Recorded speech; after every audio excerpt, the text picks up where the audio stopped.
This is a quick review with explanations of the multiple choice part of the last test.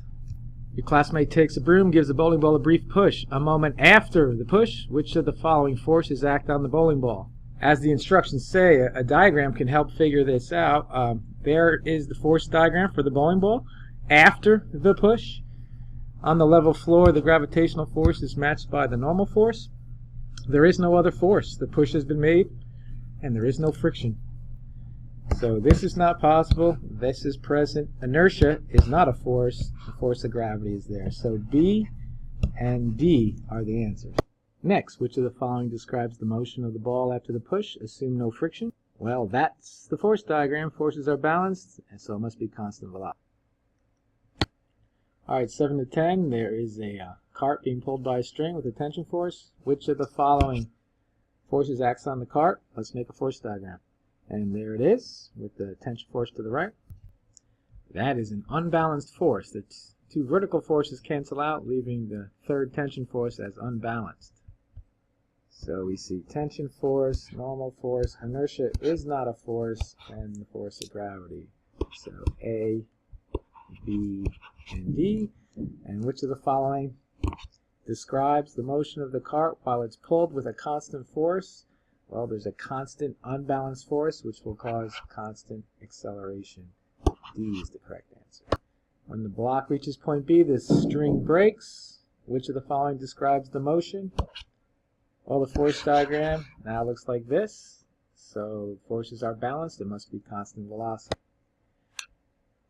So it moves with a constant speed. A is the correct answer. Eventually the cart travels off the edge of the table. After the cart leaves the table, it's in the air. Which of the following forces act on the cart? Well, now it's in the air. The table's no longer exerting a normal force on it. So just the force of gravity when it's off the table is acting on the cart. So D, just the force of gravity. You're in the back of a friend's pickup. You jump out, get behind the truck, and push it up with all your might. 300 newtons of force of you on the truck. In a vain attempt to keep the truck from accelerating down the hill, the force the truck exerts on you is what? Well, there's you and there's the truck, two different objects. If you exert 300 newton force on the truck, that is the force, it's a normal force on the truck by you. There must be also a force on you of 300 newtons, which is the force, it's a normal force on you by the truck. That's a Newton's third law pair.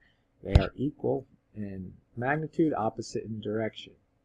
So 300 newtons is the answer. B. One force that is always on you is the gravitational force on you by the earth. What's the Newton's third law pair for this force? Well, here's you, and here's that familiar gravitational force on you by the earth.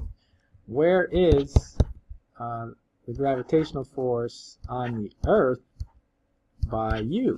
Where is that? Well, that must be on another force diagram for the earth. And that is equal in magnitude and opposite in direction. So there it is. That is the gravitational force on the earth by you. You pull up on the earth as much as it pulls down on you. But it's on a different force diagram. And again, it's a gravitational force on the earth by you. And that would be B here, the gravitational force on the earth by you. Last one.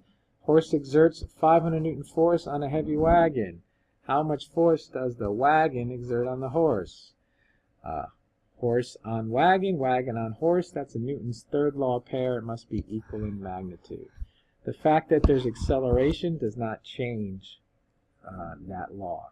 If you're pushing with 500 newtons on the wagon, or the horse is, then the wagon must be applying the same force to the horse.